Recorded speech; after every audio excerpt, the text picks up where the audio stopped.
Yeah, Mr. Speaker. Mr. Speaker, thank you for the opportunity. Mr. Speaker,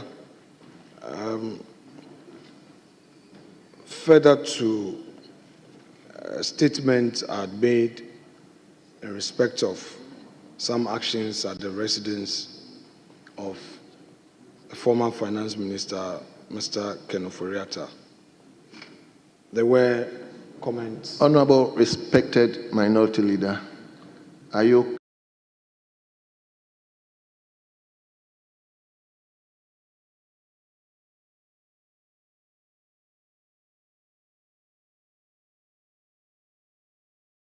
coming under Order 93.1? That is so, rightly so, sir. Okay, and I understand you've conferred with your That colleague. is so.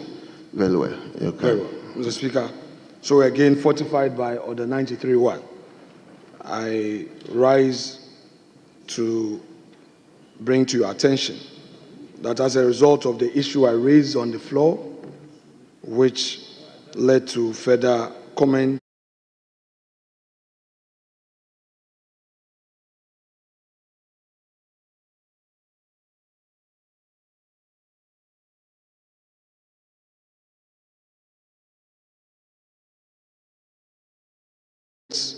and all that, Mr. Speaker, I had given assurances to the House that in the interests of democracy and the rule of law, and to assure the nation that this side of the House will do all it can to ensure that the member, the Honorable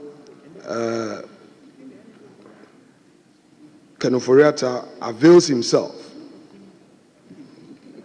to attend upon the OSP. Indeed, I pursued it, I engaged him extensively.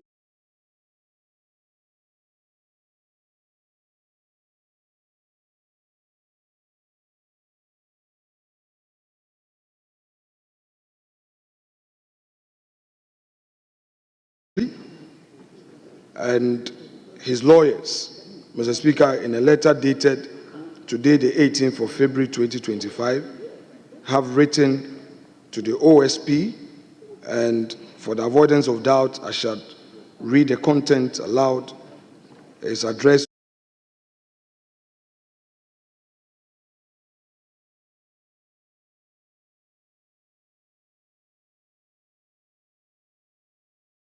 to the Special Prosecutor, our redirection to attend the Office of Special Prosecutor.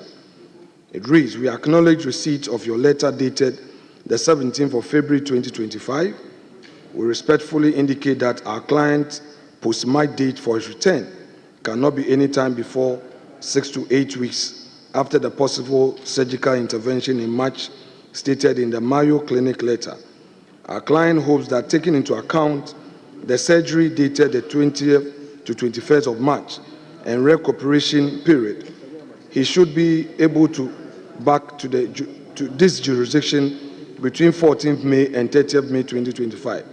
We hope you find this date reasonable, and same can guide your office in fixing a date for the in-person attendance of our client to your office for investigation. Having clarified the purpose and length of our client's absence, Leader, we hope that the tag of a Leader, wanted person. Hold on, please. Yes, my Majority Leader. Mr. Speaker, what the Minority Leader is doing is conveying a communication from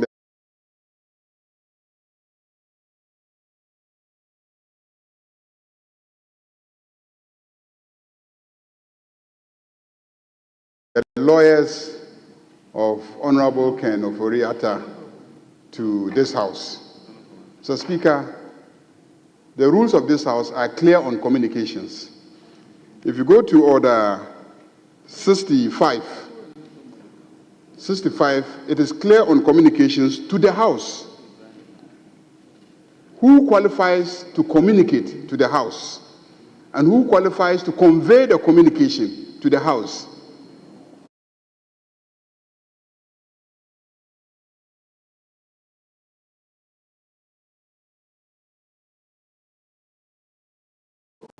They are clearly spelled out in Order 65, and I think that what he's attempting to do is to convey a communication by the lawyers of Ken Ofori-Atta to this House, which is clearly wrong.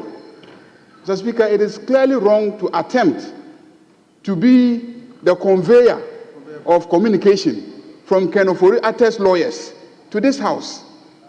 I think that it is not acceptable, and we cannot accept communication from the lawyers of Ken Ofori-Atta to this House.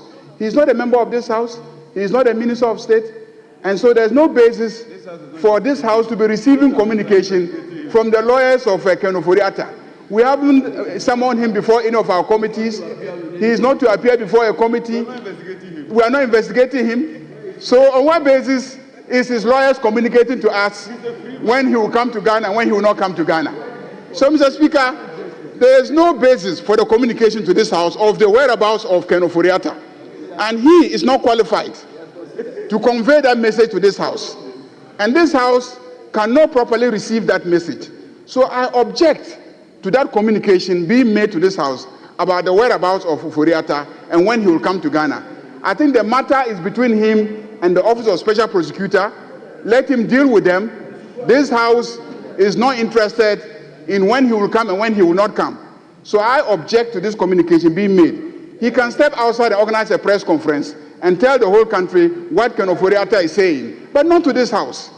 So, Mr. Speaker, our orders are very clear. I object. I object. Well, I understand it